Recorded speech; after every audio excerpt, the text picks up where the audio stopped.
السلام علیکم ناظرین، امید کرتا ہوں آپ سب اللہ کے فضل و کرم سے خیریت سے ہوں گے۔ پچھلے ویڈیو میں ہم نے ذکر کیا تھا کہ کیا ہمارے گناہ اور ہمارے نیک اعمال ہمارے ظاہری حد و حال پر بھی اثر انداز ہوتے ہیں، اور کیا ہمیں گناہوں کی سزا دنیا میں بھی ملتی ہے، اور کیا ہمیں ہماری نیکیوں کا صلہ دنیا میں بھی ملتا ہے، یا اس کو آخرت کے لیے ہی مختص کر دیا جاتا ہے، ایسے کہ بہت سے لوگوں کا یہ خیال ہے۔ ایک جھوٹا آدمی اعتماد کھو بیٹھتا ہے، فریب کار چال باز کو ہر آدمی ذلیل سمجھتا ہے، راشی اور ظالم پہ دنیا لعنت بیچتی ہے، اور زانی اور خمار باز کو معاشرے کی لعنت سمجھا جاتا ہے۔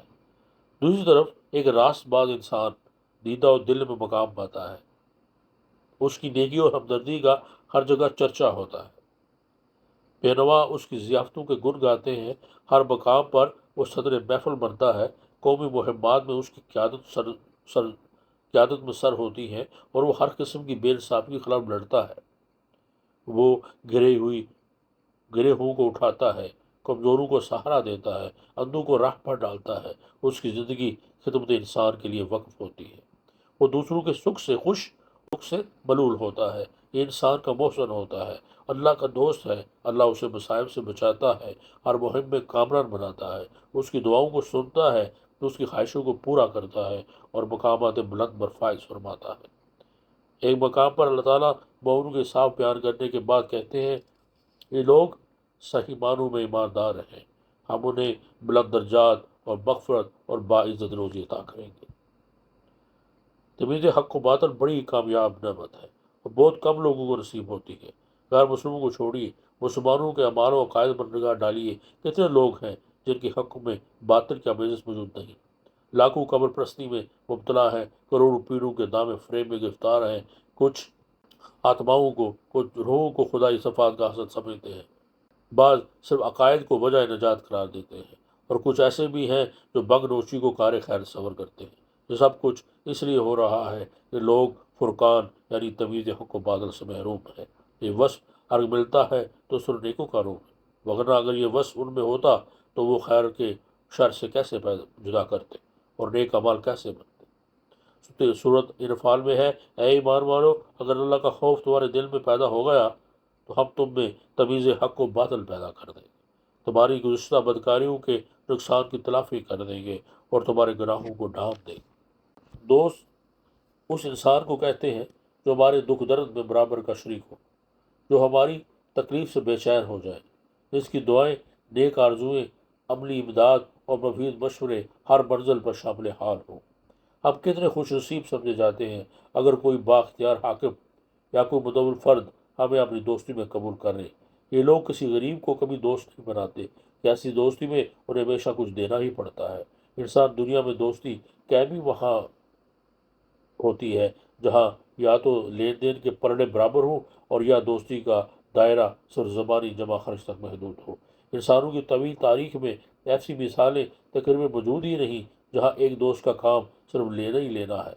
اگر اتفاق کی ایسی دوستی ہو بھی جائے تو وہ بے چند روز ہوتی ہے۔ یہ امتیاز صرف اللہ کو حاصل ہے کہ وہ بیز قریب انسانوں سے دوستی گاڑ لیتا ہے، ان پر رحمتیں برساتا ہے، انہیں جہاں بھر کی نعمتیں دیتا ہے، ہر مشکل میں ان کی مدد کرتا ہے، ان کے نقصان کی تلافی کرتا ہے، اور انہیں کامرانی کی راہ بتاتا ہے۔ سود انفال میں ہے کہ اے ایمان والو، یہ رکھو کہ خدا تمہارا دوست ہے، وہ بڑا عمدہ دوست اور اعلیٰ مددگار ہے۔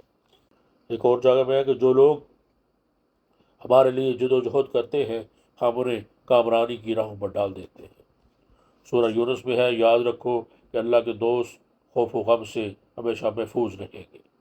وہی دوست جنہیں نظام جزا و سزا پر ایمان حاصل ہے اور جو اللہ کی گرفت سے ڈرتے ہیں، انہیں بشارت دے دو کہ ہم ان کی دنیا و آخرت ہر دو کو امن و سرور سے بھر دیں گے۔ یہ اللہ کے وعدے ہیں جو کبھی بدل نہیں سکتے، اور مت بھولو کہ نیکی بہت بڑی کامیابی ہے۔ ایک دن مسجد نبوی کے پاس سے ایک جنازہ گزرا۔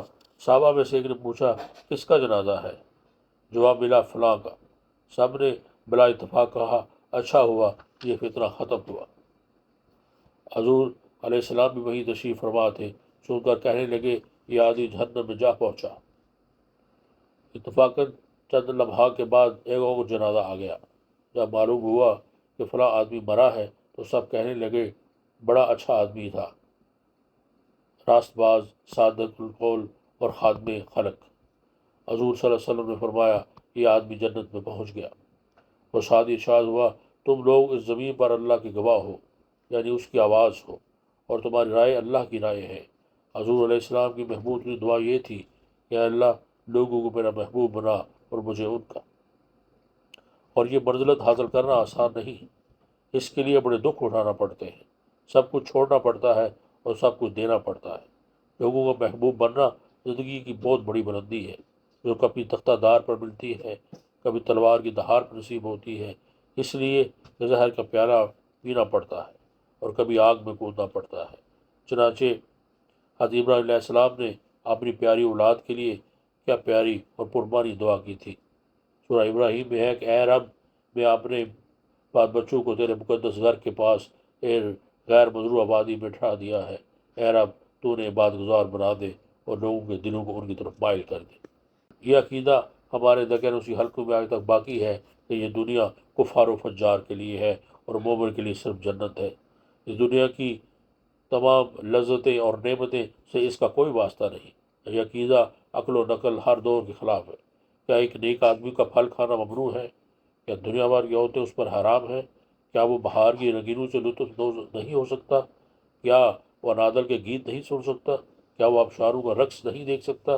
کیا یہ چمن، یہ پھول، یہ سبزہ، یہ گٹائیں، یہ ہوائیں، یہ فضائیں صرف کافر کے لیے ہیں؟